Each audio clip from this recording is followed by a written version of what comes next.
হযরত wise করিনী রাহিমাহুল্লাহর যখন 9 বছর বয়স হলো তখন তার পিতা ইন্তেকাল করেন। তাই বিধবা মাকে দেখাশোনার জন্য বাধ্য হয়ে তিনি বাবার কাপড়ের দোকানে ব্যবসার হাল ধরেন। ব্যবসা করে যা উপার্জন করতেন তা দিয়ে মা ছেলের জীবন কোনোরকম ভাবে কেটে যাচ্ছিল। কিন্তু আল্লাহর ইচ্ছা বোঝা বড় কঠিন। একদিন ভোরবেলা তিনি দোকানে গিয়ে দেখলেন দোকানের সমস্ত মালামাল কারা যেন চুরি করে নিয়েছে। খবর শুনে তার মাও দোকানে আসলেন। তার মা দোকানের অবস্থা দেখে বললেন, বাবা ওয়াইস, এখন আমাদের কি হবে? এবার কি করে আমাদের দিন চলবে? তখন বালক ওয়াইস তার মাকে অভয় দিয়ে বললেন, আম্মা জান, আল্লাহ তাআলা যা করেন ভালোর জন্যই করেন। অতঃপর বালক ওয়াইস করিনী রাহিমাহুল্লাহ এক প্রতিবেশীর ভেড়া চড়ানোর কাজে নিযুক্ত হলেন। প্রতিদিন তিনি ভেড়ার পাল নিয়ে মাঠে যেতেন এবং ভেড়া চড়াতেন, আর ক্লান্ত হলে গাছের ছায়ে বসে আরাম করতেন। একদিন বালক ওয়াইস করিনী রাহিমাহুল্লাহ ভেড়ার পাল মাঠের মধ্যে ছেড়ে দিয়ে কাছের একটি জঙ্গলে প্রবেশ করলেন। গভীর জঙ্গলের ভেতর দিয়ে তিনি হাঁটছিলেন। যেতে যেতে হঠাৎ দেখতে পেলেন একজন দরবেশ সেখানে ধ্যানে মগ্ন আছেন। তিনি দরবেশের কাছে গিয়ে দাঁড়ালেন। হঠাৎ দরবেশের ধ্যান ভেঙে গেল। তখন দরবেশ বালক ওয়াইস করিনী রাহিমাহুল্লাহকে জিজ্ঞেস করলেন, বাবা, তুমি কে? আমার কাছে কি চাও? বালক ওয়াইস করিনী রাহিমাহুল্লাহ নিজের পরিচয় এবং অবস্থার কথা বর্ণনা দিলেন। তার অবস্থা শুনে দরবেশের দয়া হলো, তাই তাকে নিজের কাছে বসিয়ে অনেক সময় ধরে আলোচনা করলেন এবং বললেন, তুমি সময় পেলে আমার এখানে এসো, কিন্তু সাবধান, কাউকে সাথে নিয়ে আসবে না, আর আমার কথা কারো কাছে বলবে না। তারপর থেকে বালক ওয়াইস করিনী রাহিমাহুল্লাহ বেড়াগুলো মাঠে ছেড়ে দিয়ে প্রতিদিন সেই দরবেশের আস্তানায় যেতেন। দরবেশ তাকে যা উপদেশ দিতেন তিনি তা মনোযোগ দিয়ে শুনতেন। তিনি সেখানে যতক্ষণ থাকতেন ততক্ষণ তার দুনিয়ার কোনো কথাই মনে থাকতো না। দরবেশ যখন বলতেন, বাবা যাও, এখন তুমি তোমার মালিকের ভেড়ার পাল দেখাশোনা করো, তখন তার ভেড়ার কথা মনে পড়তো এবং সেখান থেকে চলে আসতেন। একদিন দিনের বেলা ভেড়ার পাল নিয়ে বাড়িতে ফিরলেন। তখন মালিক দেখতে পেল যে অনেকগুলো ভেড়া হারিয়ে গিয়েছে।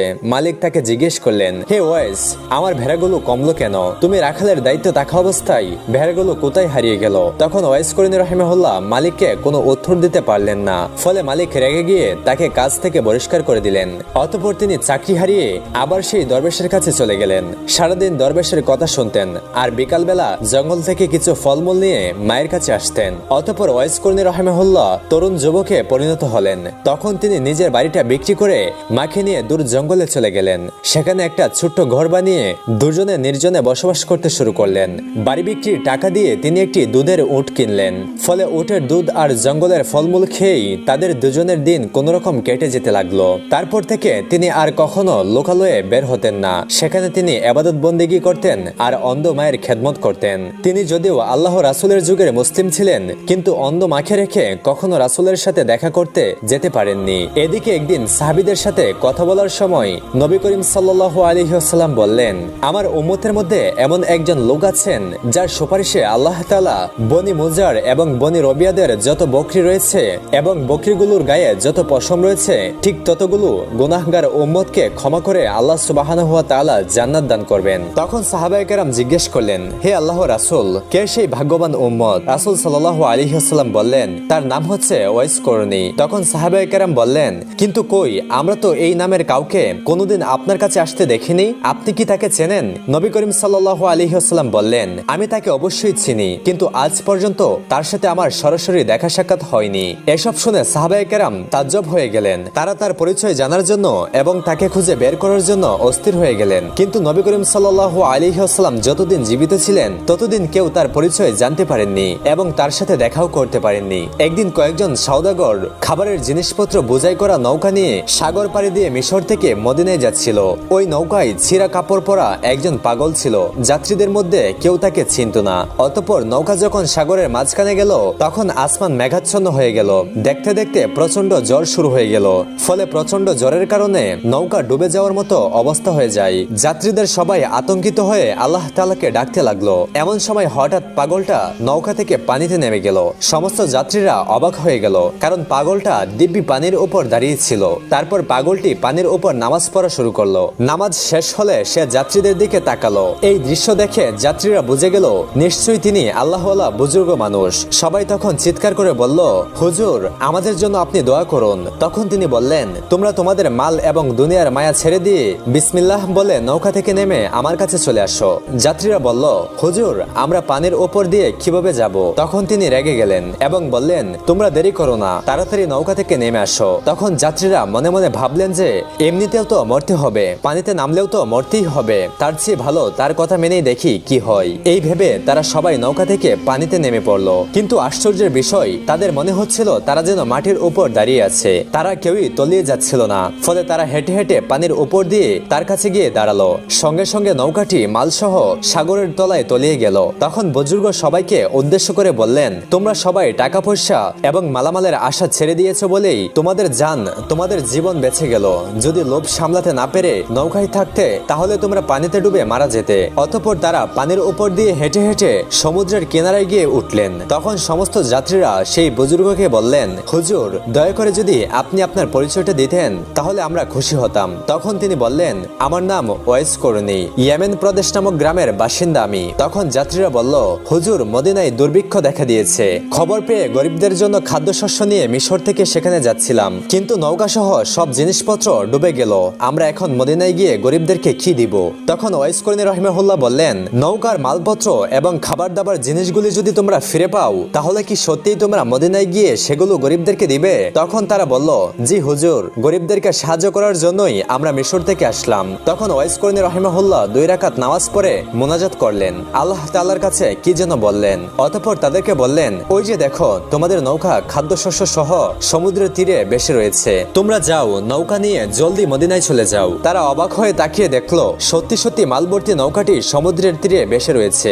অতঃপর তারা ওয়াইস করনির দিকে ফিরে তাকালো, কিন্তু সেই বুজুর্গ ওয়াইস করনি রহিমাহুল্লাহ আর সেখানে ছিলেন না। চোখের পলকে তিনি কোথায় যেন অদৃশ্য হয়ে গেলেন। অতঃপর হযরত ওমর রাদিয়াল্লাহু তাআলা আনহুর খেলাফতকালে দ্বিতীয় খলিফা হযরত ওমর রাদিয়াল্লাহু তাআলা আনহু এবং হযরত আলী রাদিয়াল্লাহু তাআলা আনহু কুফার একটি মসজিদে উপস্থিত হয়ে মুসল্লিদেরকে উদ্দেশ্য করে বললেন, হে কুফা নগরীর অধিবাসীরা, আপনাদের মধ্যে কি কেউ ওয়াইস করনিকে চেনেন? মুসল্লিদের মধ্য থেকে কয়েকজন জবাব দিলেন, জি না হুজুর, আমরা ওয়াইস করনি নামে কাউকে চিনি না। তখন খলিফা আবার বললেন, আপনাদের মধ্যে কোন এলাকার বাসিন্দা কেউ থাকলে দয়া করে উঠে দাঁড়ান। তখন একজন উঠে দাঁড়ালো। খলিফা তাকে জিজ্ঞেস করলেন, আপনি ওয়াইস করনিকে চেনেন? তখন লোকটি বলল, হুজুর, ওয়াইস করনি নামে যে লোকটিকে আমি চিনি সে তো একজন পাগল, সে জঙ্গলে থাকে, জঙ্গলের ভেতর উট ছড়িয়ে বেড়ায়, অত্যন্ত আজব মানুষ সে। লোকেরা যখন হাসে তখন সে কাঁদে, আর লোকেরা যখন কাঁদে সে তখন হাসে। এই কথা শুনে হযরত ওমর ফারুক রাদিয়াল্লাহু তাআলা আনহু এবং হযরত আলী রাদিয়াল্লাহু তাআলা আনহু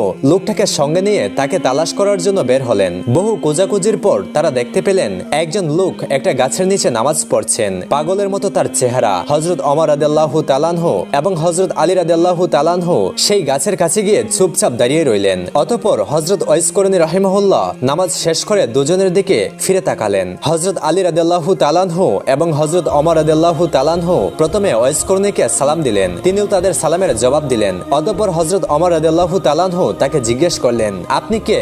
দয়া করে আপনার পরিচয় দিন। তখন ওয়াইস করনি রাহিমাহুল্লাহ বললেন, আমি আব্দুল্লাহ। হযরত ওমর রাদিয়াল্লাহু তাআলা আনহু বললেন, আমরা সবাই তো আব্দুল্লাহ অর্থাৎ আল্লাহর বান্দা, আমরা আপনার বাবা মার দেওয়া নামটি জানতে চাই। তখন তিনি বললেন, আমার বাবা মা আমার নাম রেখেছিলেন ওয়াইস, কিন্তু লোকেরা আমাকে ওয়াইস করনি বলে ডাকে। তখন হযরত ওমর রাদিয়াল্লাহু তাআলা আনহু বললেন, হুজুর, আপনার ডান হাতটি দয়া করে আমাকে দেখাবেন কি? তখন ওয়াইস করনি রাহিমাহুল্লাহ তার ডান হাতটি এগিয়ে দিলেন। তারা দুজনেই তার ডান হাতের তালুতে দিরহাম আকারের একটি সাদা দাগ দেখতে পেলেন। তারপর তারা নিজেদের পরিচয় দিয়ে বললেন, প্রিয় নবীজি হযরত মুহাম্মদ সাল্লাল্লাহু আলাইহি ওয়াসাল্লাম তার ইন্তেকালের আগে তার এক প্রিয় উম্মতের আকৃতির কথা আমাদেরকে বলে গিয়েছেন।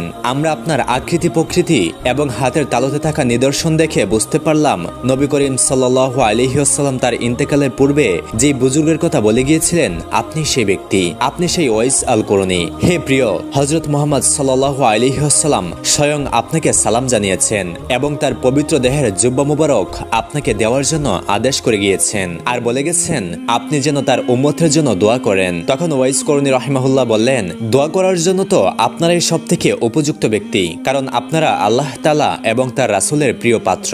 তখন ওমর রাদিয়াল্লাহু তাআলা আনহু বললেন, আমরা তো রাসূল সাল্লাল্লাহু আলাইহি ওয়াসাল্লামের উম্মতের জন্য দোয়া করেই থাকি, তবু আপনি রাসূল সাল্লাল্লাহু আলাইহি ওয়াসাল্লামের অনুরোধ রক্ষা করুন। তখন ওয়াইস করনি রাহিমাহুল্লাহ বললেন, হে খলিফা ওমর, আপনি হয়তো ভুল করছেন, রাসূল সাল্লাল্লাহু আলাইহি ওয়াসাল্লাম হয়তো অন্য কোনো ওয়াইসের কথা বলে গিয়েছেন, কারণ রাসূল সাল্লাল্লাহু আলাইহি ওয়াসাল্লামের সাথে আমার কোনোদিন দেখা হয়নি, এমনকি তার পবিত্র দেহের জুব্বার মর্যাদা রক্ষা করার যোগ্যতাও আমার নেই। তখন ওমর রাদিয়াল্লাহু তাআলা আনহু বললেন, না হুজুর, আমি একটু ভুল করিনি, রাসূল সাল্লাল্লাহু আলাইহি ওয়াসাল্লাম আমাকে যেসব নিদর্শনের কথা বলে গিয়েছিলেন তার প্রত্যেকটি আমি আপনার মধ্যে দেখতে পেয়েছি, সুতরাং আমার মনে এই কথা বলতে বিন্দুমাত্র সন্দেহ নেই যে আপনাকে রাসূল সাল্লাল্লাহু আলাইহি ওয়াসাল্লাম তার পবিত্র দেহের জুব্বাটি প্রদান করতে বলে গিয়েছেন। তখন ওয়াইস করিনী রাহিমাহুল্লাহ বললেন, বেশ, তাহলে রাসূল সাল্লাল্লাহু আলাইহি ওয়াসাল্লামের পবিত্র দেহের জুব্বা মোবারক আমাকে দিন, আমি এই জুব্বা পরিধান করে তার উম্মতের জন্য দোয়া করি। তখন হযরত ওমর রাদিয়াল্লাহু তাআলা আনহু ওয়াইস করিনী রাহিমাহুল্লাহর হাতে পবিত্র জুব্বা তুলে দিলেন। তিনি জুব্বাটি হাতে নিয়ে সামান্য একটু দূরে গেলেন, অতঃপর সেজদায় পড়ে আল্লাহ তাআলার দরবারে কান্না করে প্রার্থনা করতে লাগলেন, হে করুণাময়, হে পরওয়ারদিগার, আপনার প্রিয় দোস্ত রাসূল সাল্লাল্লাহু আলাইহি ওয়াসাল্লাম তার পবিত্র দেহের জুব্বা আমাকে দান করে গিয়েছেন। যতক্ষণ পর্যন্ত না আপনি রাসূল সাল্লাল্লাহু আলাইহি ওয়াসাল্লামের সমস্ত উম্মতের গুনাহ মাফ করবেন, ততক্ষণ পর্যন্ত এই জুব্বা আমি গায়ে পরব না, কারণ তিনি তার উম্মতকে আমার জিম্মায় রেখে দুনিয়া থেকে বিদায় নিয়েছেন। রাসূল সাল্লাল্লাহু আলাইহি ওয়াসাল্লাম, ওমর এবং আলী সবাই তাদের নিজেদের কাজ শেষ করেছেন। হে আল্লাহ, আমার আরজি কবুল করুন। তখন অদৃশ্য থেকে আওয়াজ আসলো, হে ওয়াইস, আমি তোমার প্রার্থনা কবুল করার জন্য কিছু উম্মতের গুনাহ মাফ করে দিলাম। তখন ওয়াইস করিনী রাহিমাহুল্লাহ বললেন, হে পরওয়ারদিগার, আমি তোমার কাছে হযরত মুহাম্মদ সাল্লাল্লাহু আলাইহি ওয়াসাল্লামের সকল উম্মতের গুনাহ মাফ করে দেওয়ার জন্য আরজি জানিয়েছি, সামান্য কিছু উম্মতের গুনাহ মাফ করার জন্য বলিনি। অতঃপর আবারও গায়বী আওয়াজ এলো, হে ওয়াইস, তোমার প্রার্থনা অনুযায়ী আমি আমার হাবিবের উম্মতের 4/1 গুনাহ মাফ করে দিলাম। হযরত ওয়াইস করিনী রাহিমাহুল্লাহ তাতেও রাজি হলেন না। তিনি সেজদা থেকে মাথা না উঠিয়ে আবারও আরজ করলেন, হে রাব্বুল আলামিন, তুমি রাসূল সাল্লাল্লাহু আলাইহি ওয়াসাল্লামের সমস্ত উম্মতের গুনাহ মাফ না করলে আমি রাসূল সাল্লাল্লাহু আলাইহি ওয়াসাল্লামের পবিত্র জুব্বা কিছুতেই গায়ে পরব না এবং সেজদা থেকে মাথাও উঠাবো না। ফলে আবারও অদৃশ্য থেকে আওয়াজ এলো, ওয়াইস, তুমি সেজদা থেকে মাথা উঠাও এবং আমার হাবিব মুহাম্মদ সাল্লাল্লাহু আলাইহি ওয়াসাল্লামের পবিত্র জুব্বা পরিধান করো। আমি শুধু তোমার প্রার্থনার খাতিরে রাসূল সাল্লাল্লাহু আলাইহি ওয়াসাল্লামের পাপী উম্মতের অর্ধেককে মাফ করে দিলাম। হযরত ওয়াইস করিনী রাহিমাহুল্লাহ এবং রহমানুর রহিমের মধ্যে যখন এমন কথা চলছিল, তখন আমিরুল মুমিনিন হযরত ওমর রাদিয়াল্লাহু তাআলা আনহু এবং হযরত আলী রাদিয়াল্লাহু তাআলা আনহু তার কাছে গিয়ে হাজির হলেন। তাদের দুজনের উপস্থিতিতে হযরত ওয়াইস করিনী রাহিমাহুল্লাহর দেন ভেঙে গেল।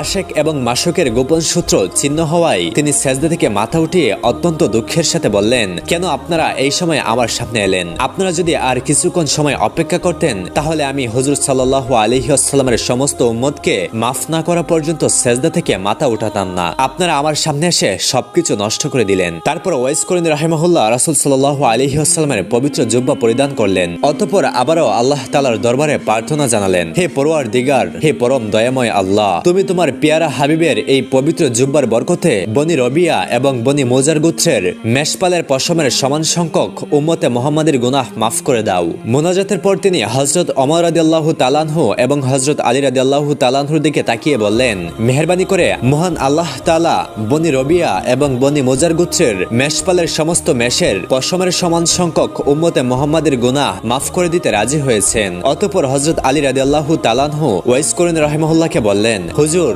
আপনি রাসূল সাল্লাল্লাহু আলাইহি ওয়াসাল্লামের সাথে কখনো দেখা করলেন না কেন, অথচ তার প্রতি আপনার এত মহব্বত? তখন ওয়াইস করিনী রাহিমাহুল্লাহ প্রশ্নের জবাবে বললেন, আপনারা কি নবী করিম সাল্লাল্লাহু আলাইহি ওয়াসাল্লামকে নিজের চোখে কোনোদিন দেখেছেন? তখন হযরত আলী রাদিয়াল্লাহু তাআলা আনহু বললেন, আমরা তো সবসময় নবী করিম সাল্লাল্লাহু আলাইহি ওয়াসাল্লামের সাথে ওঠা বসা করতাম, সুতরাং তাকে অবশ্যই দেখেছি। তখন ওয়াইস করিনী রাহিমাহুল্লাহ বললেন, আচ্ছা বলুন তো, তার চোখের ব্র দুটি সম্পূর্ণ জোড়ো ছিল নাকি আলাদা ছিল? তখন তারা দুজনেই তার প্রশ্নের সঠিক জবাব দিতে পারলেন না। তারা বললেন, আমরা তো কোনোদিন হুজুর সাল্লাল্লাহু আলাইহি ওয়াসাল্লামের চেহারার দিকে তাকিয়ে কথাই বলিনি, তাই আমরা এই বিষয়ে লক্ষ্য করিনি। তখন ওমর রাদিয়াল্লাহু তাআলা আনহু ওয়াইস করিনী রাহিমাহুল্লাহকে তার নিজের জন্য দোয়া করতে অনুরোধ করলেন। তখন ওয়াইস করিনী রাহিমাহুল্লাহ বললেন, আমি প্রতি ওয়াক্ত নামাজের পরেই এই বলে দোয়া করে থাকি, হে পরম করুণাময় আল্লাহ, সমস্ত মুমিন এবং মুমিনাদের গুনাহ তুমি মাফ করে দাও। আপনি যদি খাঁটি ঈমান নিয়ে কবরে যেতে পারেন তাহলে আমার এই দোয়াই যথেষ্ট, এই দোয়াই আপনাকে খুঁজে বের করবে। তখন ওমর রাদিয়াল্লাহু তাআলা আনহু ওয়াইস করিনী রাহিমাহুল্লাহর কাছে আরো কিছু নসিহত শুনতে চাইলেন। তখন ওয়াইস করিনী রাহিমাহুল্লাহ বললেন, আপনি কি সর্বশক্তিমান আল্লাহ তাআলাকে চিনেন? যদি তাকে ছাড়া অন্য আর কাউকে না চিনেন তাহলে আল্লাহ তাআলাকে জানাই আপনার জন্য সবচেয়ে ভালো। অতঃপর তিনি ওমর রাদিয়াল্লাহু তাআলা আনহুকে জিজ্ঞেস করলেন, হে ওমর, আল্লাহ কি আপনার সম্বন্ধে জানেন? তখন ওমর রাদিয়াল্লাহু তাআলা আনহু বললেন, তিনি হলেন আলিমুল গায়েব, নিশ্চয়ই তিনি আমার সম্বন্ধে সবকিছু জানেন। তখন ওয়াইস করিনী রাহিমাহুল্লাহ বললেন, তিনি ছাড়া আর কেউ যদি আপনাকে না জানে না চিনে তাহলে সেটাই আপনার জন্য ভালো। অতঃপর হযরত ওমর রাদিয়াল্লাহু তাআলা আনহু ওয়াইস করিনী রাহিমাহুল্লাহকে কিছু নাজারানা দিতে চাইলেন। জবাবে ওয়াইস করিনী রাহিমাহুল্লাহ নিজের পকেট থেকে 2টি দিরহাম বের করে বললেন, উট সরিয়ে এই দিরহাম দুটো পেয়েছিলাম, আপনি কি আমাকে এই নিশ্চয়তা দিতে পারবেন যে এগুলো খরচ না করা পর্যন্ত পর্যন্ত আমি এই দুনিয়াতে বেঁচে থাকবো? যদি পারেন তাহলে আমাকে নাজারানা দিন। আমি নিজে কিন্তু বিশ্বাস করতে পারছি না যে এই দিরহাম দুটো খরচ করার সুযোগ আমি পাবো। হয়তো তার আগেই আমাকে দুনিয়া ছেড়ে চলে যেতে হবে। অতঃপর কিছুক্ষণ চুপ করে থাকার পর হযরত ওয়াইস করনী রাহিমাহুল্লাহ তাদেরকে বললেন, আপনারা দুজন অনেক কষ্ট করে আমার সাথে দেখা করতে এসেছেন। দেখা তো হয়ে গেল, এখন আপনারা ফিরে যান। কিয়ামত খুবই নিকটে, সেদিন আবার আপনাদের সাথে আমার দেখা হবে। অতঃপর হযরত ওয়াইস করনী রাহিমাহুল্লাহ তাদের দিক থেকে মুখ ফিরিয়ে নিলেন এবং আল্লাহ তাআলার ইবাদতে মগ্ন হয়ে গেলেন। হযরত ওমর রাদিয়াল্লাহু তাআলা আনহু এবং হযরত আলী রাদিয়াল্লাহু তাআলা আনহু তখন বুঝতে পারলেন যে তার সাথে আর কথা বলার সুযোগ হবে না, সুতরাং তারা সেখান থেকে চলে এলেন। অতঃপর দীর্ঘদিন অতিবাহিত হওয়ার পর হযরত ওয়াইস করনী রাহিমাহুল্লাহ নবী করিম সাল্লাল্লাহু আলাইহি ওয়াসাল্লামের পবিত্র রওজা মুবারক জিয়ারত করার জন্য মদিনা শরীফ আসলেন। মদিনায় সাহাবাগণ ওয়াইস করনী রাহিমাহুল্লাহকে জিজ্ঞাসা করলেন, আপনি মুহাম্মদ সাল্লাল্লাহু আলাইহি ওয়াসাল্লামের পবিত্র রওজা জিয়ারত করতে এসেছেন, কিন্তু তিনি বেঁচে থাকতে একবারও তো আপনি তার সাথে দেখা করতে আসেননি, এর কারণ কি? জবাবে হযরত ওয়াইস করনী রাহিমাহুল্লাহ বললেন, আমার বৃদ্ধা, অচল এবং অন্ধ মাকে ফেলে ইচ্ছে থাকা সত্ত্বেও আমি আসতে পারিনি। তখন সাহাবায়ে কেরাম বললেন, আমাদের সবারই তো পিতামাতা ছিলেন, কিন্তু আমরা তো আমাদের পিতামাতার চেয়ে নবী করিম সাল্লাল্লাহু আলাইহি ওয়াসাল্লামকে মন প্রাণ দিয়ে বেশি ভালোবাসতাম। তখন ওয়াইস করনী রাহিমাহুল্লাহ বললেন, আপনারা তো সবসময় রাসূল সাল্লাল্লাহু আলাইহি ওয়াসাল্লামের দরবারে ছিলেন, তাকে কাছ থেকে প্রতিদিনই দেখেছেন, তাকে মন উজাড় করে ভালোবাসতেন। আচ্ছা বলুন তো দেখি তার চেহারা মোবারক কেমন ছিল? তখন সাহাবায়ে কেরাম রাসূল সাল্লাল্লাহু আলাইহি ওয়াসাল্লামের চেহারার কিছু বর্ণনা দিতে শুরু করলেন। তখন ওয়াইস করনী রাহিমাহুল্লাহ বললেন, আপনারা যা বললেন সে তো তার বাহিরের আকৃতির কথা, কিন্তু তার বাতিনি আকৃতির কথা তো কিছুই বললেন না। সাহাবায়ে কেরাম তখন জবাব দিতে না পেরে বললেন, হুজুর তাহলে আপনি বলুন। তখন ওয়াইস করনী রাহিমাহুল্লাহ এমন ভাবে রাসূল সাল্লাল্লাহু আলাইহি ওয়াসাল্লামের আকৃতির বর্ণনা দিলেন যে সাহাবায়ে কেরাম কেউই তার কথা অস্বীকার করার কোনো সুযোগ পেলেন না। তার বর্ণনা শুনে নতুন করে তারা নবীজিকে দেখতে পেলেন। তখন তারা সবাই কেঁদে ফেললেন। অতঃপর তিনি পবিত্র রওজা মুবারক জিয়ারত করতে গেলেন। রাসূল সাল্লাল্লাহু আলাইহি ওয়াসাল্লামের মহব্বতে তিনি কাঁপতে কাঁপতে পবিত্র রওজা মুবারকের পাশে বেহুশ হয়ে পড়লেন। কিছুক্ষণ পর হুশ ফিরে এলে জিয়ারত শেষ করে পাশের লোকেদেরকে বললেন, দয়া করে আপনারা আমাকে ধরুন এবং মদিনার সীমানার বাইরে রেখে আসুন। এই জায়গার মাটিতে আল্লাহ রাসূল সাল্লাল্লাহু আলাইহি ওয়াসাল্লামের পবিত্র দেহ শায়িত হয়ে আছে। এখানে পা ফেলে আমি দাঁড়াতে পারছি না বেয়াদবির ভয়ে, আমার সারা দেহ থরথর করে কাঁপছে। প্রিয় বন্ধুগণ, রাসূল সাল্লাল্লাহু আলাইহি ওয়াসাল্লামকে কেমন শ্রদ্ধা করলে এমন হতে পারে একবার ভাবুন তো। বোস্তাম শহরের অধিবাসী এক অন্তঃসত্ত্বা মহিষী নারী, তিনি যখন সন্দেহজনক কোনো খাবার খেতেন তখন তিনি অনুভব করতেন তার সন্তানটি অনবরত কাঁপছে। যতক্ষণ এই খাবার পেটে থাকত ততক্ষণ পর্যন্ত এই কাঁপুনি চলত। শেষ পর্যন্ত তিনি মুখে আঙুল দিয়ে বমি করে সেই খাবার বের করে দিতেন, আর তখন বাচ্চাটিও স্থির হয়ে যেত। আসলে মায়ের গর্ভে থেকেই এই শিশু বেলায়েত অর্জন করেছিলেন, যা আল্লাহ তাআলা থেকে পাওয়া অমূল্য সম্পদ। অতঃপর যথাসময়ে ওই নারী একটি ফুটফুটে শিশুর মা হলেন, আর পরবর্তীতে এই শিশুই হয়েছিলেন সর্বকালের অন্যতম শ্রেষ্ঠ একজন আল্লাহর ওলি, হযরত বাইজিদ বোস্তামী রহমাতুল্লাহি আলাইহি। শিশুকালে তিনি পিতাকে হারানোর পর তার মাতা তাকে দিন শিক্ষার জন্য একটি মাদ্রাসায় ভর্তি করেন। একদিন মাদ্রাসায় বাইজিদ বোস্তামী রহমাতুল্লাহি আলাইহি পবিত্র কুরআনুল কারীমের একটি আয়াত পড়লেন। ওই আয়াতে আল্লাহ তাআলা বলেছিলেন, তুমি আমার প্রতি এবং তোমার পিতামাতার প্রতি কৃতজ্ঞ হও। সূরা লোকমানের এই আয়াত পড়ে ওস্তাদের কাছ থেকে এই আয়াতের মর্ম জানলেন। অতঃপর মাদ্রাসা ছুটির আগেই ওস্তাদের অনুমতি নিয়ে বাড়িতে চলে গেলেন। অসময়ে পুত্রকে বাড়িতে আসতে দেখে বাইজিদ বোস্তামীর মা উৎকণ্ঠিত হলেন। তখন তিনি তার আম্মাজানকে বললেন, হে মাতা, আমি আজ পবিত্র কুরআনুল কারীমে আল্লাহর একটি নির্দেশ পাঠ করলাম, আর এই আয়াতের অর্থ হলো এই যে আল্লাহ তাআলা এবং তোমার পিতামাতার প্রতি কৃতজ্ঞতা প্রকাশ করো। কিন্তু আম্মাজান, আমি তো একসাথে করতে পারবো না, তাই আপনার কাছে ছুটে এসেছি। হয়তো আপনি আল্লাহর কাছ থেকে আমার দাবি ছাড়িয়ে নিন, আর না হলে আমার ব্যাপারে আপনার অধিকার আল্লাহর কাছে ছেড়ে দিন। আমি মনে প্রাণে একজনের কাছে কৃতজ্ঞতা প্রকাশ করে আত্মনিয়োগ করব। পুত্রের মুখে এমন কথা শুনে মায়ের মন ভরে গেল। তিনি পরম খুশিতে নিজের অধিকার ত্যাগ করে তাকে আল্লাহর কৃতজ্ঞতায় লিপ্ত হতে বললেন। মায়ের এই আত্মত্যাগ বৃথা যায়নি। তার এই ত্যাগের জন্য আল্লাহ বাইজিদ বোস্তামী রহমাতুল্লাহি আলাইহিকে এত উন্নত মর্যাদা দান করলেন যে তিনি বিশ্বের শ্রেষ্ঠ মনীষীদের মধ্যে একজন হলেন। একদিনের ঘটনা, রাতের বেলায় ঘুমন্ত অবস্থায় হঠাৎ বাইজিদ বোস্তামী রহমাতুল্লাহি আলাইহির মায়ের পানি পিপাসা পেল। তখন মা বাইজিদকে ডেকে বলল, হে পুত্র, আমাকে এক গ্লাস পানি দাও, আমার অনেক পিপাসা পেয়েছে। মায়ের এই কথা শুনে বাইজিদ বুস্তামি পানি আনতে গেলেন, কিন্তু ঘরে এক ফুটা পানিও নেই। তাই তিনি ঘর থেকে বের হয়ে গেলেন পানি আনার জন্য। কিন্তু যখন তিনি পানি নিয়ে আসলেন তখন তার মা ঘুমিয়ে পড়েছেন।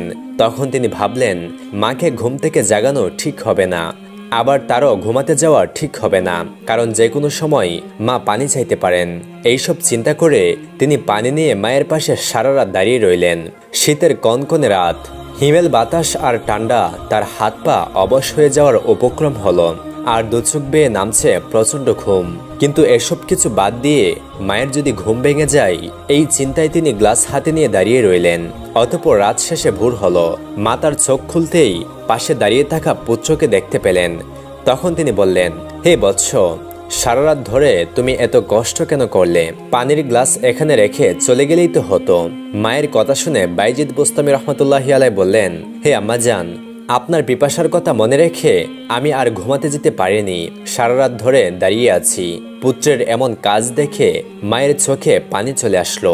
অতঃপর তিনি আল্লাহর কাছে দোয়া করলেন, হে আল্লাহ, আমার পুত্রকে আপনি আপনার বন্ধুদের নেতা বানিয়ে দিন। মায়ের এই দোয়া আল্লাহ কবুল করলেন। অতঃপর যা হওয়ার তাই হলো। একবার মায়ের কাছ থেকে বিদায় নিয়ে বাইজিদ বুস্তামি রহমতুল্লাহি আলাইহি সিরিয়ায় যাত্রা শুরু করলেন। সেখানে গিয়ে এক নির্জন অরণ্যে পৌঁছে একটানা 3 বছর আল্লাহর ধ্যানে মগ্ন থাকলেন। অতঃপর 113 জন সাধক পুরুষের সাথে দেখা করে তাদের দৃষ্টি ও দোয়া লাভ করেন। আর এদের মধ্যে অন্যতম ছিলেন হযরত জাফর সাদেক রহমতুল্লাহি আলাইহি। একদিন হযরত জাফর সাদিক রহমতুল্লাহি আলাইহি বলেন, হে বাইজিদ বুস্তামি, থাক থেকে একটি বই নিয়ে আসো। কিন্তু এখানে সমস্যা হলো বইটি কোন তাকে আছে তা তিনি জানতেন না। অতঃপর তিনি এই বিষয়ে জাফর সাদেক রহমতুল্লাহি আলাইহিকে জিজ্ঞাসা করলেন। জাফর সাদিক রহমতুল্লাহি আলাইহি বললেন, তুমি কতদিন ধরে এখানে রয়েছো, অথচ কোন তাকে বই আছে তা তুমি জানো না? তখন বাইজিদ বুস্তামি রহমতুল্লাহি আলাইহি বললেন, আপনার সামনে মাথা উঁচু করে এদিকে ওদিকে তাকানোর তো কোনো প্রয়োজন হয়নি, আর কোনো কিছু দেখার জন্য আমি এই দরবারে আসিনি। তখন হযরত জাফর সাদিক রহমতুল্লাহি আলাইহি বুঝে গেলেন এই শিষ্য অন্য কোনো শিষ্যের মতো নয়। অতঃপর তিনি তাকে তার শহরে ফিরে যেতে বললেন। ওস্তাদের কথা মতো তিনি বুস্তাম শহরের দিকে রওনা দিলেন। এদিকে পুত্রের ফিরে আসার অপেক্ষায় মা জননী আল্লাহ তাআলার কাছে দোয়া করছিলেন আর বলছিলেন, হে আল্লাহ, আপনি আমার পুত্রের মঙ্গল করুন। আপনার অলিগণ যেন তার প্রতি সন্তুষ্ট থাকেন। আপনি তার পবিত্র ইচ্ছা পূর্ণ করুন। এদিকে ঘরের দরজায় দাঁড়িয়ে বাইজিদ বুস্তামি রহমতুল্লাহি আলাইহি তার মায়ের কথাগুলো শুনছিলেন। আর মায়ের দোয়া শুনে তার বুক ফেটে কান্না আসছিল। তিনি মাকে ডাক দিয়ে বললেন, আম্মাজান, আপনার অদম সন্তান আপনার কাছে চলে এসেছে। মা তখন ঘর থেকে বের হয়ে কান্নায় ভেঙে পড়লেন আর বললেন, তুমি আসতে এত দেরি করলে কেন বাবা? আমি তোমার জন্য কেঁদে কেঁদে অন্ধ হয়ে যাচ্ছি। মা ছেলের এই আনন্দবিদুর মুহূর্তে যেন আকাশ বাতাস আনন্দে ভরে উঠেছিল। একদিন বাইজিদ বুস্তামি রহমতুল্লাহি আলাইহি হজ করার জন্য রওনা দিলেন। ধীরে ধীরে নফল নামাজ আদায় করতে করতে দীর্ঘ 12 বছর পর মক্কায় এসে উপস্থিত হলেন। মক্কায় হজ সম্পন্ন হয়ে গেলে তিনি বুস্তাম শহরে ফিরে যান। অতঃপর তিনি আলাদা করে মদিনা পাক রওজা জিয়ারত করার প্রয়োজন অনুভব করলেন। কেননা তখন তার মনে হলো মক্কায় হজের উদ্দেশ্যে উপস্থিত হয়ে ওই সঙ্গে নবী করিম সাল্লাল্লাহু আলাইহি ওয়াসাল্লামের রওজা ভূমি জিয়ারত করা তার রওজার জন্য অমর্যাদাকর, তাই সেখানে যাওয়া উচিত। যাই হোক, তিনি মদিনায় যাবেন এই কথা শুনে তার সহযাত্রী হওয়ার জন্য অনেক লোক হয়, কিন্তু তিনি এত লোককে তার সাথে নিয়ে যাওয়ার ব্যাপারে আগ্রহী ছিলেন না। কিন্তু তাদেরকে রেখে যাওয়া সম্ভব হলো না। তাই তিনি নিরুপায় হয়ে দলবল নিয়ে মদিনায় যাওয়ার জন্য রওনা দিলেন। একদিন ফজরের নামাজ আদায় করে তিনি তার সঙ্গীদের উদ্দেশ্যে বললেন, আমি তোমাদের প্রভু, তোমরা আমার সামনে উপাসনা করছো না কেন? বাইজিদ বুস্তামির এই কথাই সে লোকজন অবাক হয়ে গেল। তারা তখন ভাবল নিশ্চিত তার মাথা খারাপ হয়ে গেছে। তাই তারা নিজ থেকেই তার কাছ থেকে চলে গেল। কারণ হযরত বাইজিদ বুস্তামি রহমতুল্লাহি আলাইহি যে এই ধরনের মন্তব্য করবেন তা তার নিজের ইচ্ছাতেই ছিল না, বরং আল্লাহ তাআলার কাছে প্রার্থনা জানানোর ফলে এই কথা তার মুখ থেকে অনিচ্ছাকৃতভাবে বের হয়ে আসলো। অতঃপর তিনি যখন মদিনায় হিজরত করে বুস্তাম শহরে ফিরলেন তখন আবার একই অবস্থা হলো।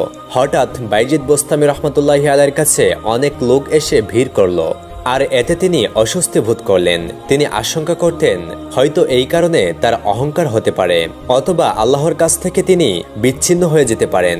অতঃপর তিনি এই ভিড় বর্জন করার জন্য এখানেও আরেকটি পন্থা অবলম্বন করলেন। তখন ছিল রমজান মাস। তার পাশ দিয়ে একটি লোক রুটি নিয়ে যাচ্ছিল। সেই ব্যক্তির কাছ থেকে একটি রুটি নিয়ে তিনি সবার সামনে খেতে শুরু করলেন। আর তা দেখে সবার ধারণা হলো সত্যিই তার মস্তিষ্ক বিকৃত হয়েছে। সুতরাং সবাই আস্তে আস্তে তার কাছ থেকে চলে গেল। এখানে একটা কথা আমাদের জানা প্রয়োজন। রমজান মাসে রুটি খাওয়ার কাজকে শরীয়ত বিরোধী মনে হলেও অন্যদিকে কিছু কিছু শর্ত সাপেক্ষে এর অনুমোদন পাওয়া যায়, কারণ এই সময় তিনি মুসাফির ছিলেন। আর মুসাফিরদের জন্য রমজান মাসে রোজা ভঙ্গ করার স্পষ্ট বিধান রয়েছে। একবার বাইজিদ বোস্তামি রহমতুল্লাহি আলাইহি হজ পালন করে সমস্ত জিনিস একটি উটের উপরে দিয়ে দিলেন। তখন ওনার সাথীদের মধ্য থেকে এক ব্যক্তি বললেন, উটের বোঝা অনেক ভারী হয়ে গেছে, আপনি বরং আপনার জিনিসপত্রই উটের পিঠে রেখে দিন, আর বাকিগুলো আমরা নিয়ে যাচ্ছি। তখন হজরত বাইজিদ বোস্তামি রহমতুল্লাহি আলাইহি বললেন, আপনি একটু ভালো করে উটের দিকে তাকিয়ে দেখুন তো। লোকটি তখন তাকিয়ে দেখে অনেকটা অবাক হলো। তার কারণ হলো সমস্ত জিনিস উটের পিঠ থেকে অন্তত 1 হাত উপরে শূন্যে ঝুলছিল। তখন হজরত বাইজিদ বোস্তামি রহমতুল্লাহি আলাইহি বললেন, আমি যদি আমার অবস্থা তোমাদের কাছে গোপন রাখি তাহলে তোমরা আমাকে দোষী করো, আর যদি প্রকাশ করি তাহলে তোমরা তা দেখতে পাও না। আমি আসলে কোন পথে যাব বুঝতে পারি না। সত্যি হজরত বাইজিদ বোস্তামি রহমতুল্লাহি আলাইহির সাধনা বড়ই কঠিন ছিল। একদা তিনি ধ্যানমগ্ন অবস্থায় ছিলেন। তখন বাইজিদ বোস্তামি রহমতুল্লাহি আলাইহির মুখ থেকে বেরিয়ে আসলো, আমার পবিত্রতা আমার শ্রেষ্ঠতম গৌরব। ধ্যান শেষ হলে শিষ্যরা তাকে সেই কথা বলল, আর এই কথা শুনে তিনি চমকে গেলেন। অতঃপর বাইজিদ বোস্তামি রহমতুল্লাহি আলাইহি তার শিষ্যদেরকে বললেন, এই কথাগুলি যদি আমার মুখ থেকে আর একবারও বের হয় তাহলে তোমরা টুকরো টুকরো করে আমাকে কেটে ফেলবে, আর এতে কোনো মায়া দেখাবে না। আল্লাহ তাআলার ইচ্ছা। আবারও তিনি ধ্যানে বসে একই কথা বলতে লাগলেন। তার শিষ্যরা যখন তাকে হত্যা করতে তার কাছে আসলো তখন দেখা গেল সমস্ত ঘর জুড়ে বাইজিদ বোস্তামি রহমতুল্লাহি আলাইহির বিশাল আকৃতি, আর এই বিশাল বিস্তৃত মূর্তির সাথে ছোট ছোট অনেক বাইজিদ বোস্তামি রহমতুল্লাহি আলাইহির মূর্তি। শিষ্যরা তখন এই মূর্তির উপরই ছুরি দিয়ে আঘাত করতে লাগলো, কিন্তু তার কোনো কিছুই হলো না। কিছুক্ষণ পর একটু একটু করে তিনি আবার স্বাভাবিক অবস্থায় ফিরে আসলেন। অতঃপর শিষ্যরা তাকে সমস্ত ঘটনা খুলে বলল। তখন তিনি বললেন, এর মধ্যে আমার কোনো হাত নেই। এখানে যা কিছু ঘটেছে মহান আল্লাহ তাআলার নির্দেশে ঘটেছে। আরেক দিনের ঘটনা, বাইজিদ বোস্তামি রহমতুল্লাহি আলাইহির কাছে ছিল একটি আপেল। তিনি সেই আপেলের দিকে তাকিয়ে বললেন, এটা লতিফ। আসলে লতিফ অর্থ আল্লাহর একটা নাম, যার অর্থ হলো পবিত্র ও সক্যদর্শী। তখন গায়েব হতে আওয়াজ আসলো, হে বাইজিদ, আমার নামটি তুমি আপেলের মধ্যে প্রয়োগ করলে তোমার কি কোনো লজ্জা নেই? বাইজিদ বোস্তামির এই অপরাধের জন্য মহান আল্লাহ তাআলার নাম তার অন্তর থেকে ভুলিয়ে দেওয়া হলো। 40 দিন পর্যন্ত আল্লাহর শাস্তি তার উপর আরোপ ছিল। এরপর অনুতপ্ত হয়ে বাইজিদ বোস্তামি রহমতুল্লাহি আলাইহি প্রতিজ্ঞাবদ্ধ হলেন, তিনি জীবনে কোনোদিন বোস্তাম শহরের কোনো ফলকে স্পর্শ করবেন না। একদা হজরত বাইজিদ বোস্তামির কাছে মনে হলো এই কালের মধ্যে তিনি একজন শ্রেষ্ঠ ওলি, আর সাথে সাথে এটাও মনে হলো এটা তার অহংকার। যাই হোক, অস্বস্তি নিয়ে বাইজিদ বোস্তামি রহমতুল্লাহি আলাইহি খুরাসানের উদ্দেশ্যে রওনা দিলেন।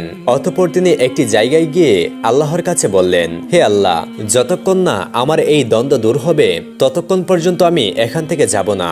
অতঃপর 3 দিন 3 রাত এখানে কেটে গেল। চতুর্থ দিনে তিনি দেখতে পেলেন একজন উষ্টারোহী তার দিকে আসছে। অতঃপর সে কাছে এসে উঠে থাকা আরোহী রাগান্বিত হয়ে বললেন, হে বাইজিদ, তুমি কি চাও এই বোস্তাম শহর ধ্বংস করে দেই? ওই লোকের কথা শুনে হজরত বাইজিদ বোস্তামি রহমতুল্লাহি আলাইহির হুঁশ ফিরে আসে। তখন বাইজিদ বোস্তামি রহমতুল্লাহি আলাইহি ওই ব্যক্তিকে জিজ্ঞাসা করলেন, ভাই, আপনি কে এবং কোন জায়গা থেকে এসেছেন? তখন ওই ব্যক্তিটি বলল, তুমি যখন আল্লাহর কাছে শপথ করছিলে তখন আমি এই জায়গা থেকে 3000 মাইল দূরে ছিলাম, আর সেখান থেকেই আমি এসেছি। তোমাকে আমি সাবধান করে গেলাম, তোমার মনকে তুমি নিয়ন্ত্রণে রেখো। এই কথা বলে সেই উষ্টারোহী অদৃশ্য হয়ে গেলেন। হজরত আবু তারাব রহমতুল্লাহি আলাইহির একজন শিষ্য সাধনা বলে মারিফতের বিষয়ে উচ্চস্থানের অধিকারী হন। সেই সময় হজরত আবু তুরাব রহমতুল্লাহি আলাইহি বলেন, হজরত বাইজিদ বোস্তামি রহমতুল্লাহি আলাইহির সহচর্য লাভ করা তোমার জন্য অনেক ভালো হতো। তখন শিষ্য বললেন, আমি তো বাইজিদ বোস্তামি রহমতুল্লাহি আলাইহি প্রাপ্ত আল্লাহ তাআলাকে রোজ শতবার দেখি। তখন হযরত আবু তুরাব রহমতুল্লাহি আলাইহি বললেন, তুমি দেখেছো তো তোমার হিসেবে, আর তুমি তার সান্নিধ্য পেলে তাকে দেখতে পারবে হযরত বাইজিদ বোস্তামি রহমতুল্লাহি আলাইহির হিসেবে। মুর্শিদের কথাই আবু তুরাব রহমতুল্লাহি আলাইহির শিষ্য একদিন বাইজিদ বোস্তামি রহমতুল্লাহি আলাইহির সাথে দেখা করার জন্য যাচ্ছিলেন। তখন আবু তুরাব রহমতুল্লাহি আলাইহির সঙ্গে ছিলেন। অতঃপর পথিমধ্যে হযরত বাইজিদ বোস্তামি রহমতুল্লাহি আলাইহির সাথে তাদের দেখা হলো। অতঃপর যখন সেই লোকের চোখে বাইজিদ বোস্তামি রহমতুল্লাহি আলাইহির চোখ পড়ল, এমনি ভয়ে শীর্ষের অন্তর কেঁপে উঠল। হযরত বাইজিদ বোস্তামি রহমতুল্লাহি আলাইহির চাউনি তিনি সহ্য করতে পারলেন না। তার শরীর তখন কাঁপতে লাগলো। কিছুক্ষণ পরে তিনি মৃত্যুবরণ করলেন। হযরত ইয়াহিয়া মাজ রহমতুল্লাহি আলাইহি একজন সফি সাধক ছিলেন। তিনি একদিন হযরত বাইজিদ বোস্তামি রহমতুল্লাহি আলাইহিকে একটি চিঠি লিখলেন, যার মর্ম ছিল এই যে, হযরত, এমন একটি ব্যক্তি সম্পর্কে আপনার কি ধারণা, যিনি আজলের এক পেয়ালা পানি পান করে আত্মবিস্মৃতির অতলে তলিয়ে গিয়েছেন এবং এখনো এই অবস্থায় রয়েছেন। আরেকটি কথা, আপনার কাছে একটি গোপন কথা বলতে চাই। যখন আমি আর আপনি জান্নাতের দুবা গাছের ছায়াতলে বিশ্রাম নেব, তখন সেটি আপনার কাছে প্রকাশ করব। অতঃপর একজন ব্যক্তি পত্রটি হযরত বাইজিদ বোস্তামি রহমতুল্লাহি আলাইহির কাছে নিয়ে গেলেন এবং তার কাছে পৌঁছে দিলেন, আর তার সাথে একটি রুটি দিলেন এবং অনুরোধ করলেন এই রুটিটি খাওয়ার জন্য, কেননা সেই রুটির খামির তৈরি হয়েছে পবিত্র জমজমের পানি দ্বারা। হযরত বাইজিদ বোস্তামি রহমতুল্লাহি আলাইহি পত্রটির উত্তরে লেখলেন, এখানে এমন একজন ব্যক্তি আছেন যিনি আজলের দরিয়াসমূহের সমস্ত পানি পান করে চিৎকার করছেন, কি যে বলবো ভাই, দুবা গাছের ছায়ায় আপনার সাথে বসার জন্য জান্নাতের কি দরকার? যেখানে আল্লাহর স্মরণে থাকেন সেখানেই তো জান্নাত, আর সেখানেই দুবা গাছ। হযরত বাইজিদ বোস্তামি রহমতুল্লাহি আলাইহি হযরত ইয়াহিয়া রহমতুল্লাহি আলাইহির সুপ্ত প্রশ্নটির উত্তর দিয়েছিলেন এবং প্রশ্ন শেষে লিখলেন, আমি আপনার পাঠানো রুটিটি খেতে পারলাম না, কেননা জমজমের পানি দ্বারা রুটির খামির তৈরি হলেও আটা কোন জায়গার তা লিখেননি। চিঠির উত্তর পেয়ে হযরত ইয়াহিয়া রহমতুল্লাহি আলাইহি হযরত বাইজিদ বোস্তামি রহমতুল্লাহি আলাইহির সাথে দেখা করার জন্য বেরিয়ে পড়লেন। অতঃপর যখন তিনি বাইজিদ বোস্তামি রহমতুল্লাহি আলাইহির বাড়িতে পৌঁছে গেলেন, তখন রাতের প্রথম প্রহর অতিবাহিত হয়ে গিয়েছে। এত রাতে তার সাথে দেখা না করে সারা রাত তিনি বাহিরে কাটিয়ে দিলেন। অতঃপর জানতে পারলেন হযরত বাইজিদ বোস্তামি রহমতুল্লাহি আলাইহি কবরস্থানে আছেন। অতঃপর তিনি সেখানে গেলেন এবং দেখলেন হযরত বাইজিদ বোস্তামি রহমতুল্লাহি আলাইহি ধ্যানমগ্ন অবস্থায় দাঁড়িয়ে আছেন। সেই সন্ধ্যা থেকেই রাত শেষ হয়ে যখন পূবালি আকাশ আলোকিত হলো, তখন নীরবতা ভঙ্গ করে তিনি আল্লাহর কাছে প্রার্থনা করতে লাগলেন, হে আল্লাহ, আমি আপনার কাছে আপনার সাহায্য এবং অনুগ্রহ ছাড়া কিছুই চাই না। হযরত ইয়াহিয়া মাজ রহমতুল্লাহি আলাইহি মনে করলেন তার ধ্যান ভঙ্গ হয়েছে, তাই তিনি সামনে এগিয়ে হযরত বাইজিদ বোস্তামি রহমতুল্লাহি আলাইহিকে সালাম দিলেন এবং রাতের তাকা অবস্থা সম্পর্কে জানতে চাইলেন।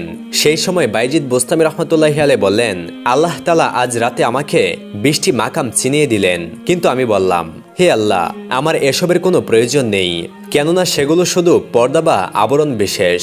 হযরত ইয়াহিয়া রহমতুল্লাহি আলাইহি তখন বললেন, আল্লাহ যখন নিজে থেকে দিতে চাইলেন, তখন আপনি মারিফতের প্রার্থনা কেন করলেন না? হযরত বাইজিদ বোস্তামি রহমতুল্লাহি আলাইহি বললেন, আমার মারিফতের কি প্রয়োজন? একমাত্র আল্লাহ ছাড়া আমার আর কোনো কিছুরই প্রয়োজন নেই। তখন হযরত ইয়াহিয়া মাজ রহমতুল্লাহি আলাইহি হযরত বাইজিদ বোস্তামি রহমতুল্লাহি আলাইহির কাছে কিছু উপদেশ চাইলেন। তখন তিনি বললেন, যদি আল্লাহ পাক আপনাকে হযরত আদম আলাইহিস সালামের মতো দানশীলতা, হযরত জিবরাইল আলাইহিস সালামের মতো পবিত্রতা, হযরত ইব্রাহিম আলাইহিস সালামের মতো বন্ধুত্ব, হযরত মুসা আলাইহিস সালামের মতো প্রেম আলোরক্তি, হযরত ঈসা আলাইহিস সালামের মতো বিশুদ্ধতা এবং শেষ নবী হযরত মুহাম্মদ সাল্লাল্লাহু আলাইহি ওয়াসাল্লামের মতো ভালোবাসা দান করেন, তবুও আপনি শুধু আল্লাহকে কামনা করবেন, অন্য কিছুর উপর মনোযোগ দেবেন না, কেননা সবকিছুই উদ্দেশ্য পূরণের অন্তরায় হয়ে দাঁড়ায়। একদিন একটি পথ দিয়ে হযরত বাইজিদ বোস্তামি রহমতুল্লাহি আলাইহি যাচ্ছিলেন, আর তার সঙ্গে ছিল শিষ্যদের একটি দল। হঠাৎ তাদের সামনে এসে পড়ল একটি কুকুর। হযরত বাইজিদ বোস্তামি রহমতুল্লাহি আলাইহি ও তার শিষ্যরা একপাশে সরে গেলেন এবং কুকুরটিও চলে গেল। হযরত বাইজিদ বোস্তামি রহমতুল্লাহি আলাইহিকে শিষ্যরা বলল, মানুষ হলো সৃষ্টির সেরা জীব, আর কুকুর হলো নিকৃষ্ট, তা জানা সত্ত্বেও আপনি রাস্তা কেন ছেড়ে দিলেন? হযরত বাইজিদ বুস্তামি রাহমাতুল্লাহি আলাইহি তাদেরকে বললেন, সেই কুকুরটি আমাকে জিজ্ঞাসা করেছিল, হে বাইজিদ বুস্তামি, আজ আমাকে কুকুর আর আপনাকে শ্রেষ্ঠ অলি হিসেবে কেন নির্দিষ্ট করা হলো? আমার কি অপরাধ ছিল আর আপনার কি পূর্ণ ছিল যার ফলে এমনটা হলো? এই প্রশ্নটি করায় সৌজন্য প্রকাশ্যে আমি পথ ছেড়ে দিয়েছি। আরেকদিন আরেকটি কুকুর হযরত বাইজিদ বুস্তামি রাহমাতুল্লাহি আলাইহির পাশ দিয়ে এগিয়ে গেলে তিনি তার কাপড় সরিয়ে নিলেন। তখন সেই কুকুরটি বলল, হে আল্লাহর ওলি, আপনি আমার সাথে এরকমটা কেন করলেন? আমার শরীর শুকনো হলে তো নাপাক হয় না, আর যদি ভেজা হয় তাহলে আমার ছোঁয়া লাগলে পানি দিয়ে ধুয়ে আপনি পাক হয়ে নিতে পারতেন, কিন্তু আপনি যা করলেন তা অহংকার ছাড়া কিছুই নয়। আর এই অহংকারের অপবিত্রতা 7 সমুদ্রের পানি দিয়ে ধুয়ে নিলেও তা কখনো পরিবর্তন হবে না। বাইজিদ বুস্তামি রাহমাতুল্লাহি আলাইহি বললেন, তা তুমি একদম ঠিক কথাই বলেছ। তোমার অপবিত্রতা বাহিরের আর আমার অপবিত্রতা ভেতরের, অতএব তুমি আসো, তাহলে আমার অপবিত্রতা কিছুটা হলেও দূর হবে। তখন কুকুরটি বলল, তা কখনোই হতে পারে না, কেননা আমি হলাম আল্লাহর বিতাড়িত এবং ঘৃণিত একটি জীব, আর আপনি হলেন তার প্রিয় দাস। দ্বিতীয়ত, আমি বর্তমান ছাড়া অন্য দিনের একটি হাওড়ও সঞ্চয় করি না, কিন্তু মানুষ সারা বছরের খাবার জমিয়ে রাখে, তাই আমাদের মধ্যে রয়েছে অনেক তফাৎ।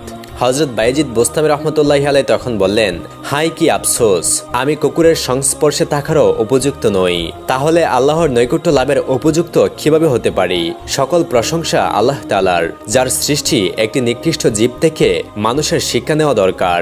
ওই সময়ের একজন বিখ্যাত সুফি হযরত সাকিক বলকি রাহমাতুল্লাহি আলাইহির এক মুরিদ হজে যাবেন। হযরত সাকিক বলকি রাহমাতুল্লাহি আলাইহি জানতেন বাইজিদ বুস্তামি মক্কা শরীফে অবস্থান করছেন, তাই তিনি মুরিদকে বললেন, তুমি হজে গিয়ে বাইজিদ বুস্তামির সাথে দেখা করবে। অতঃপর মুরিদ হযরত বাইজিদ বুস্তামি রাহমাতুল্লাহি আলাইহির সাথে দেখা করলেন। ফলে বাইজিদ বুস্তামি রাহমাতুল্লাহি আলাইহি তার ওস্তাদ সাকিক সম্পর্কে জিজ্ঞাসা করলেন। তখন মুরিদ বললেন, তার গুরু সৃষ্টির মুখাপেক্ষী নন, তিনি তাওয়াক্কুলকে শক্তভাবে ধরে রাখছেন। আকাশ যদি আমার মতো আর মাটি যদি লোহার মতো হয়, জমিন যদি ফসল না দেয়, আকাশ থেকে যদি বৃষ্টি না ঝরে, পৃথিবীর সকল প্রাণী যদি তার পরিবারভুক্ত হয়, তবুও তিনি তাওয়াক্কুল ছেড়ে দিবেন না।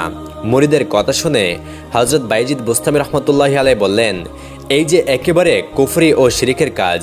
বাইজিদ যদি একটি কাকও হয়ে যায়, তবুও সে যেন তার শহরে কখনো উড়ে না যায়। তিনি সাকিক বলকি রাহমাতুল্লাহি আলাইহিকে আরো বললেন, ক্ষুধার্ত হলে মানুষের কাছ থেকে খাদ্য গ্রহণ করে তুমি ক্ষুধা দূর করবে, এটা কোনো অন্যায় নয়। সেক্ষেত্রে তাওয়াক্কুলের কথা মুখে পর্যন্ত আনবে না। আর তার কারণ, আমার ভয় হয় ওই অবস্থায় তুমি এমন পাপ করে বসবে যার ফলে তোমার শহর পর্যন্ত ধ্বংস হয়ে যেতে পারে। অতঃপর মুরিদ দেশে ফিরে গিয়ে তার মুসাফিরদেরকে সব কথা বলবেন। হযরত সাকিক বলকি রাহমাতুল্লাহি আলাইহি বাইজিদ বুস্তামি রাহমাতুল্লাহি আলাইহির মর্ম বুঝতে পারলেন আর তার নিজের ভুল ধরে ফেললেন, কিন্তু সেটা শিশুকে জানতে দিলেন না। তিনি শিষ্যকে বললেন, হযরত বাইজিদ বুস্তামি রাহমাতুল্লাহি আলাইহি নিজে কেমন লোক, তাকে তুমি জিজ্ঞাসা করলে না? মুরিদ কোনো জবাব দিতে না পেরে চলে গেলেন হযরত বাইজিদ বুস্তামি রাহমাতুল্লাহি আলাইহির দরবারে আর তার পীরের প্রশ্নটি তুলে ধরলেন। হযরত বাইজিদ বুস্তামি রাহমাতুল্লাহি আলাইহি বলেন, এটাই তোমাদের সমস্ত বড় একটি ভুল। আগেই বলেছি আমি তাওয়াক্কিল নই, যদি তাই হতাম তাহলে কেউ কাটা হতাম, কিন্তু যেহেতু কিছুই নই, অতএব আমার তাওয়াক্কুলের প্রশ্নই ওঠে না।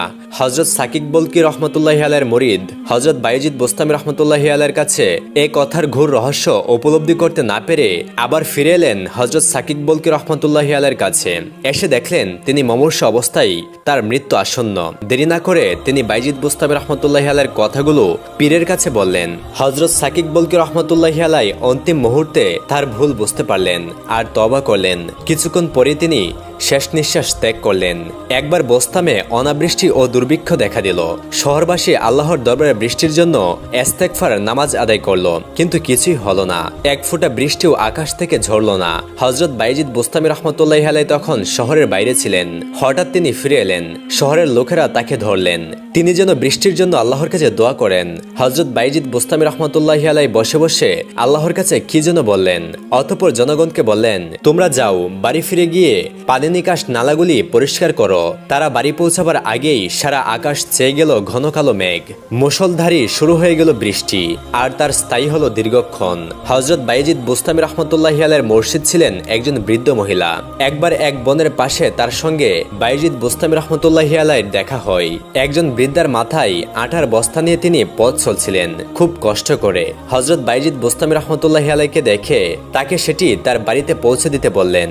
আর ঠিক ওই সময় বন থেকে বেরিয়ে আসে একটি বাঘ। হযরত বাইজিদ বুস্তামি রাহমাতুল্লাহি আলাইহি বাঘটিকে কাছে ডেকে তার পিঠে আটার বস্তা তুলে দিয়ে বৃদ্ধার বাড়িতে দিয়ে আসতে বললেন। বাঘটি রাজি হয়। অতঃপর তিনি বৃদ্ধাকে জিজ্ঞাসা করলেন, পাড়ায় গিয়ে তিনি লোকেদেরকে কি বলবেন? বৃদ্ধা তখন জবাব দেয়, বলবো যে আজ এক আত্মত্যাগ অভিমানী অত্যাচারীর সঙ্গে আমার দেখা হয়েছিল। বৃদ্ধার এই কথা শুনে বাইজিদ বুস্তামি রাহমাতুল্লাহি আলাইহি বলেন, সে কি, আমি আবার আত্ম অভিমানী হলাম কিভাবে? বৃদ্ধা বললেন, বাঘ কখনো বোঝা লয় না, অথচ তুমি তার পিঠে বোঝা চাপিয়ে দিলে। এটা কি বাঘের উপর জুলুম করা হলো না?